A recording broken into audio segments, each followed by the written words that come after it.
Hello, everyone. I'm Becca, dietitian by trade, mom 24/7, wife from the start, and when there's a few extra hours in the day, you might find me hitting the trails or on horseback. And I'm Kara, a therapist to women, a mom to a boy, an entrepreneur, mountain junkie, and a postpartum runner. And this is Fit for a Queen, a podcast that's devoted to the female athlete wanting to balance the teeter-totter of all the things we desire out of life as women: performance, health, intellect, and taking time for self, even if we only get 1 minute out of the day. We're so excited to be bringing you the queens in the athletic world who have done just that. Okay, ladies, take a seat at your thrones, grab your crowns, and welcome to Fit for a Queen. Welcome back, queens. We have Shay Haddow on today. Shay is an expert coach and speaker on confidence and mindset for female athletes. Having worked with hundreds of youth female athletes and college teams from across the country, she's empowered girl athletes to build unshakable confidence so they can live and play to their fullest potential. As the host of the Alpha Girl Confidence podcast and author of She the Confident, Shay is widely regarded for her insights on confidence and mindset by parents and coaches around the country. After overcoming her own struggles with confidence throughout her club and collegiate soccer career, Shay knew that was her life's purpose to provide female athletes with the mentorship that she wished she had when she was younger. She has dedicated her life to empowering female athletes of all ages to uncover their greatest superpower of all, allowing them to break free from their limitations and achieve their biggest dreams on and off the field or court. Welcome to the podcast, Shay. Yay. Thank you, guys. I'm so excited to be here and looking forward to our conversation. Yes, us too. I'd love to hear more about your journey to this current passion, instilling confidence in the female athlete. Tell us a little bit about your sport career journey and why you're working in this field right now. Yeah, absolutely. So I grew up playing soccer and basketball, was very athletic, very talented. But when I was 12 years old, I tore my ACL. So I had a very, very traumatic injury at quite an early age. Yeah. And throughout that injury, obviously it was very physically difficult, but more so it was, mentally and emotionally difficult. And I had struggled with anxiety my whole life, and it just kind of amplified that. And then 9 months later, when I got back on the field, I was terrified. I was terrified of getting injured. I was terrified of making mistakes. I was terrified of, what are people going to think of me? And so it was really just this battle with self-doubt and low confidence and anxiety, really from the ages of, 13 to then 15. I got to the point where I stopped loving the sport. I was so struggling with my confidence that I stopped having fun. And so I almost quit. Even though I had the dream of playing college soccer, I almost quit playing just because I wasn't confident, and I couldn't handle the pressures of, my parents and coaches and, getting recruited and all that kind of stuff. But luckily I didn't quit. I stuck with it. I ended up getting recruited to play for a Division I school, but then my confidence issues, kind of followed me throughout college too. And, I kind of had a wake up call my junior year where I rode the bench. I got injured again, so I lost my starting spot. I was a horrible teammate, I'll be honest. And it was just a really tough year for me.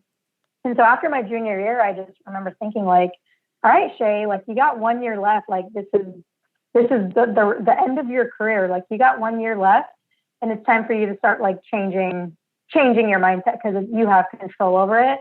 We had a sports psychologist on staff, and I was in some sports psychology classes. And so I really started learning about sports psychology and started learning about, mindset and how we can actually become more confident and really the importance of the mental side of the game. And so I started implementing that kind of stuff. And then senior year was a complete 180 from junior year. I started having more fun. I was more confident. I became team captain. I was actually a good teammate. I was a great leader. That's really what kind of my journey and how it led me to where I am now, is because I don't want girls to have to go their whole youth career and youth experience feeling the way I felt. And I know how important it is to have mentors and people on your side. So that's why I do what I do, to really help girls kind of navigate all of the hard things that, teenage female athletes have to go through. Mm-hmm. Great. And I think, again, like you were saying, an injury at 12, which is so young. And again, we know a little bit more information now about injury and mental health and anxiety, but trying to figure that out as a 12-year-old athlete is just so much with no, like, That's what. right, when your love of that sport is really starting to grow, Mm-hmm. Yeah, and it's hard because like I didn't have anyone that I could relate to or that had been through it. So it was like I felt like I was alone in that situation, which is definitely tough for anybody. Mm-hmm. So we hear injuries. What else do you feel like our female athletes are up against that may impact their confidence and therefore their success in a sport that they love? Gosh, I mean, what are they not up against, right? I mean, big question. Yeah, so obviously we talked about injuries. You know, one of the big things at which I'm so glad that I didn't have access to this, and I'm sure you guys are too, when we played, is social media. Mm-hmm. And just like the comparison that goes on with social media and how it affects, you know, your mental health and your self-esteem. And so I think that's a really big one, because one of the biggest obstacles that I see girls faced with is their need to always be liked and their need for approval and their fear of what other people are going to think of them. And so I think that's one of the biggest things is just like their fear of what are other people going to think of me. And that really tends to, you know, freeze girls up on the field. They're terrified to make mistakes primarily because of that fear. And then another big thing I see too is like, I know there's a lot of amazing coaches out there, but I've also heard a lot of horror stories about how coaches totally destroyed a player's confidence. So those are kind of a few things that are, you know, top of mind as to what I see our female athletes are facing. Mm-hmm. Well, you're not alone in that, because we had an interview earlier, and that was the main thing, was kind of talking about coaches' influence on collegiate female athletes. When it comes to like body image, performance. Comments that are made. Well, yeah, I'm just thinking of us as athletes growing up. We didn't have social media. We definitely didn't have Strava that comparing whatever. Or like, I'm not competing against an Olympian that's on Strava, right? Mm-hmm. You know, Shay, I'm really curious of your take on, again, as the athletes, and now we're parents to little people. What's sort of your take, especially in the soccer world, of starting young female athletes at such a much younger age than when we were possibly as kids? And what are you noticing in terms of, you know, burnout or confidence or for the love of the sport, especially in young girls? Yeah, I mean, I just feel like, it is starting super early, and that can be okay, but it also can be to the detriment of the athlete. And I think it really comes down to parents putting too much pressure on their kids. Like in my programs, we have, you know, obviously I work with the girls, but then we also have a parent call every single month. And that was like the main topic of our call was, you know, how can you, yes, I know you want the best for your kids, but how can you do it in a way where you're not putting pressure on them? Yeah. Because the last thing a kid wants is to disappoint their parents. Like, because when they feel like they disappoint their parents, they feel like, oh, am I going to still be loved by my parents? Mm-hmm. And like, that's, you know, kind of the deep rooted thing. And so I think if parents can just take a step back and let their kid play their sport for them, then that can be huge, because so many girls feel like I have to play this sport. You know, as they get older, it's like, you know, I have to play the sport to make my parents happy or to get the love or approval of my parents. And it just creates a lot of pressure, and it honestly strains the relationship a lot. Mm-hmm. And I've been there with my dad. Like that could be a whole other thing. But sure. I think just like the pressure that kids go through at such a young age, like, you know, especially with soccer, there's so many different high-level leagues, and the parents are so stressed out about how is my kid going to get noticed and how are they going to get seen? I'm like, just let them play. Right. Like, worry about getting recruited when they're like in high school, but like, just let them play. If they win, if they lose, it really doesn't matter. Just like, if the sole focus should be, is my kid having fun and are they learning? And that's it. Mm-hmm. So I think that's like, and that's kind of youth culture in general with coaches as well. But I see that as like a big thing that affects kids' confidence and just their enjoyment. Yeah, one of the things I've had to learn as this is my first time ever not coaching and just being a mom. And not so coaching your daughter. Yeah, and so it was hard because I'd always be like, okay, remember in this game, I need you to hustle and get to the board. And, you know, And then finally she ends up sharing with a friend of mine. She's like, I always feel like I disappoint my mom if I can't do the things that she asked me to. And like, I wasn't disappointing her. So now every game I simply say, you play your best when you're having fun, and I just want to go see you have fun. And that seems to have clicked, and she's a lot more calmer. I And then love afterwards, it's fun in the car just to like, what did you have most fun, during this game? So you're exactly right. I think sometimes as parents don't realize that we're putting that pressure on, and we need to hear that from either somebody else or the kid themselves. So I appreciate you saying that. Well, I think that's such a good, what I say versus what they're hearing and taking in as like pressure, right? Yeah. Those little lines. Mm-hmm. So and that's the thing is parents, just one more kind of topic or point on that is, parents, their intentions are never bad. Like, and a lot of time, like you said, they're not always aware that they're putting pressure on their kids. So number one, it's self-awareness, but also like just having the conversation with your son or your daughter and asking like, am I putting too much pressure on you? Like, how can I best support you? Like, that's a really, I think, powerful question, is just asking your kid, how can I best support you? Because maybe they need you to back off. Maybe they're okay with you, trying to motivate them and stuff like that. But really just having a conversation can like solve a lot of those issues. Talk to my kid.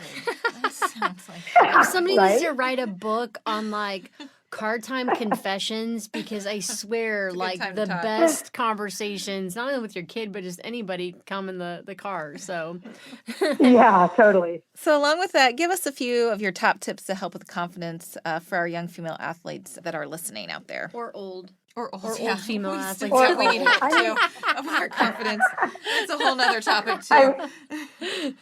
Yeah, I mean, this is for anybody, right? Like, it's still stuff that I work on, and I'm not an athlete anymore or whatever. But I would say the first thing, and it's kind of like the foundation. Like, if you don't have this down, then nothing else is really going to stick. And that's just to be more self-aware and specifically like start bringing some awareness to the thoughts that are going on in your head. Like, we all have, they say, and I'm sure there's a million different studies, but like 70,000 thoughts every single day. So I asked my girls, like, well, what's it like being in your own head? Is it nice or is it not nice? Like, what's the environment like? And so a lot of the times we're so used to the negativity that goes on in our heads that we don't take the time to like, oh, like that actually is not very nice. Maybe I shouldn't talk to myself that way. Right. And so it's really first just bringing awareness to your thoughts and noticing when you're not talking to yourself the way that you should. And then really starting to, talk to yourself like how you would talk to a good friend. Like, would you tell your friend that she's not good enough? No, absolutely not. Would you tell your friend that she's, that she's not fast enough to be on the team? No, you wouldn't. So it's like first being aware of the thoughts, and then second, like, actually being nice to yourself. Doesn't mean lying to yourself, but like, changing those negative thoughts and redirecting them into something that actually empowers you. And then one specific to, like performance and games and practices and stuff is like we spend so much time focusing on the physical, like warming up, doing speed training, strength training, all that, which is very important. Like, how much time do we actually focus on the mental side of it? Right. So before games, the thing that changed the most for me, which I didn't tell in my story, is that I started visualizing before playing. I started actually prioritizing mental preparation along with physical preparation. And that was the thing for me that made the biggest difference early on, was just taking the time to like think about what I wanted to happen, visualizing what I wanted to happen. And instead of thinking about, oh no, what if I make a mistake? What if I make a fool of myself? What if I get laughed at? All of that is like, can we turn that into a positive what if? So what if I score a goal? What if I make a great steal? What if I have a ton of fun? What if I am the most confident player in the field? And just kind of like writing down those things, thinking about those things and visualizing those things can be really, really, useful, and something that like someone could listening, they could like actually go do that this weekend and see a difference. Mm-hmm. Yeah, we like to think of the negative stuff and just thinking like, what if everything just turned out fine? Yeah. We don't think about that outcome. Well, I heard it put really well, like every possession, somebody makes a mistake. So it's not like you're going to get They through. have to, yeah. It's not like you're going to get through a game or a race or without a mistake. It's how can you overcome that? There would be no points on the board. Right. Yeah. Right. Like you're going to make mistakes more than you don't make mistakes, depending on the sport, you know? So it's like, just flow with them and learn from them and use them to your advantage. So yeah, absolutely. Shay, I'm really curious of what the experience has been for you from like athlete to coach. I mean, again, when we talk about young female athletes and really the shortage of female coaches coaching female athletes is such a big deal. How has this experience been for you on the other end of it?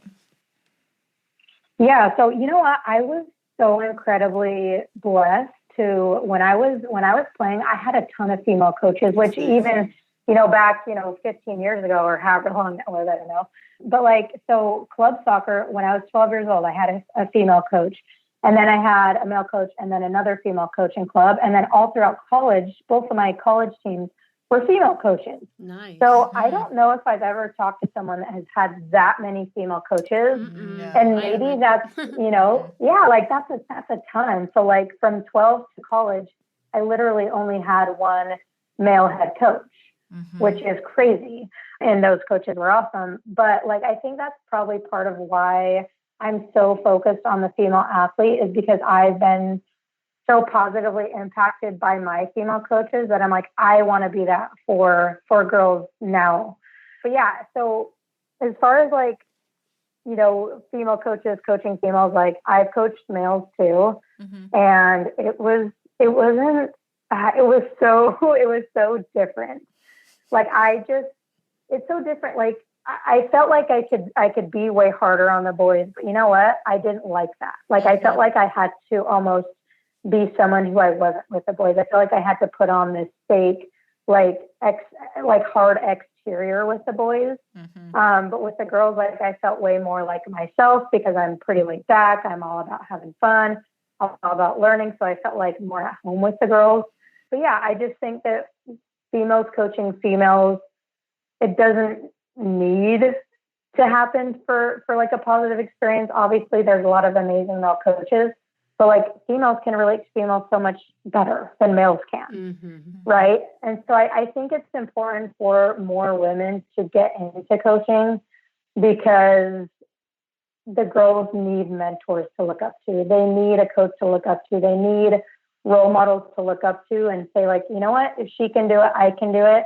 And someone to just like be there and like know that, she's been through the same thing. Because that's really powerful, just knowing that like your mentor, your coach, knows exactly how you feel and knows where you've been.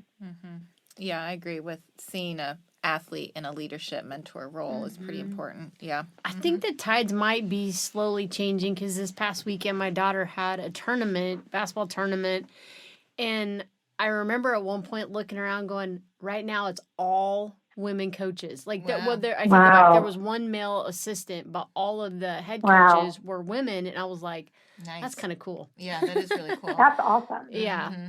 So, Shay, you have a important book that tackles this exact issue, She the Confident, the Mindset Advantage for Female Athletes. Can you tell us a little more about this book and who needs to read it?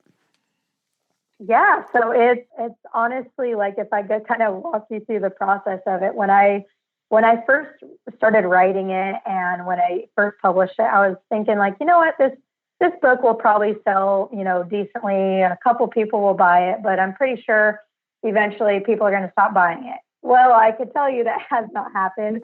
So it's been so cool. Yeah, it's been so cool to just see how many people are being impacted by the book. And I'll tell you what's in it, but like a cool experience I just had last night, actually. One of the girls that's in my program, she was featured in this really cool, athlete episode, like really highly produced, like awesome episode. And at the end of it, she was talking about how she was holding my book and talking about how the book has like changed her life, and read a part of the book. And I seriously started crying. And I do not cry very often, but I can say that seeing girls with the book, I've never been so emotional about something and never felt so much love, honestly, from seeing these girls read the book and seeing the impact that it's made in their life. And so the book means a lot to me in that regard. But yeah, so what's in the book really? It's like kind of the foundation of it's the mindset part. So getting into the mindset, the fear of failure, like all of those kind of, beliefs and limiting beliefs, things that we all struggle with. And then it goes into really like strategic, like, okay, here are, 5 or 6 strategies to actually help you become more confident on and off the field. And then it goes into more of like, habits, goal setting, leadership, that kind of thing. And it's very like action based. So at the end of each chapter, there's like action steps so that you read the chapter and then you actually implement it, learn it, go do it so that you can actually see results. And I would say it's honestly, I've had 7-year-olds read it and I've had college teams buy it. I even like have adults read it, like obviously my brother, like he reads it and he's like, it's so cool. But yeah, I love my brother. But yeah, like I've had high school teams buy it. I've had college teams, a couple of college teams. But it really is for any female athlete. Like I don't care what sport you play. Every single sport that I know of has read it. So it's really for any female athlete, whether you're 10 years old or whether you're a college female athlete. I think it can help you. And that's really the point, right? Is when you're getting feedback from athletes themselves that are saying how much they love it. That has to be like, well, that was the whole point in reading the book. So I'm sure that's a really big moment. Right. Right. Yeah. And that's the thing is like, I just wrote it and I was like, if I can just help one girl, then I'm going to write the book. And so I did. And I had no idea what I was doing. I just shared my experiences. And you know what, I'm sure I'll write another book. And if and when I do, it's gonna have so much more content in it just because I've grown so much since writing it. And there's times when I'm like, oh my gosh, I should have said this or I shouldn't have said this. But I know that like we grow and we evolve. And if the book was perfect how it is, then it means I didn't grow and evolve. Mm-hmm. Right. And then you can't write a second one. You need, you need some more additions. Content. Yeah. Yeah. Shay, Yeah. so you have the podcast and the book. What other things do you have going on out there? Yeah, what's really cool is me and my team just started this. It's called the Confidence Club. And it's a sticker subscription where every single month we send girls like these really cool like confidence stickers with cool sayings and quotes. And then we have a QR code that has a confidence training on it. So we just started that. We actually just shipped out the first package. So that's another really cool thing that's, very accessible to just about everyone where they can kind of get these really cool like hits of confidence and affirmation and motivation. So that's another cool thing that I would implore people to check out. Mm-hmm. Absolutely. Super cool. Yeah. Well, Shay, we love to end every interview asking our interviewees how they live out our FIT philosophy. How do you balance fitness, health, intellect, and taking time for self? Performance. Oh. I forgot the P. It doesn't stand for fitness. I gotcha. You had that look on your face like that doesn't sound right. Performance. Sorry, it's been a while since we've been in the studio. COVID. I got you. I always mix up my words, so it's all good. Yeah, you know what? For me, it's about like saying no to more things. Mm-hmm. Like I used to be like the queen of like grinding and like hard work. But then like my health went down, my anxiety went up, and I wasn't able to show up fully for myself or for my clients. And so this year has been a really big shift for me and how I'm living out the FIT philosophy is saying no to more things and doing the things that really excite me, the things that align with me, the things that really light me up. And since I've been doing that, it's like, number one, I have way more time for myself to meditate. Like meditation is one of my non-negotiables. Mm-hmm. So meditation, working out, like, obviously being physically active is huge. But those are kind of the two big staples that I really use in my routines and stuff. But that's the thing is it's just like I've moved more from being a pure achiever to just being more of a human being and just like enjoying life more and enjoying the process more and not feeling like I always have to achieve to like feel good about myself, but to just know that like when I take care of myself first, then that's when I can make the biggest impact in the world. And that's when I can show up as my best self for my family, my friends, myself, and my clients. Mm-hmm. That's great. That oxygen mask on the plane. Once you start saying that, it's like an addiction. And then you're like, this feels good. No. Yeah. 2-year-old. It's so hard at first. Nope, not going to do that either. But a great thing to, like, again, like show young athletes, too, is that we don't have to overfunction for our worth, which is a huge, I think, an aspect of athletics and being female, too. So, again, such important things for women to be learning. I'm going to have to check out that confidence club. Yeah. I'm going to get that you for want my some daughter. stickers? Yeah, and I might steal her stickers. Yeah. Maddie would It's love super that. cool. If I was going to say, if I was seeing you guys right now, I have them on my desk, but they're pretty cool. Yeah. I didn't create them because I am not creative. My content manager, she's the one who created all of it. And she was like, let's do this. I was like, heck yeah, that's awesome. So it's all her. I'm just the one that talks about it and does all the boring back end stuff. We can't do it all and be it all, right? That's right. No. Nope. Well, definitely, guys, take a look at Shay's book and then check out her podcast. It's great. And Shay, thanks so much for being on with us. Yeah, thanks, guys. It was an awesome conversation. Thank you guys for what you do. Same as you. We'll talk to you later. Bye, Queens. Bye.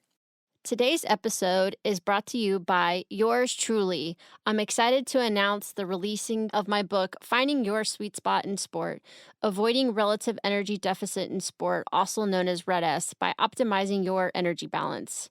Be sure to follow me on social media or go to my website, www.beccamccombel.com. Bye, Queens.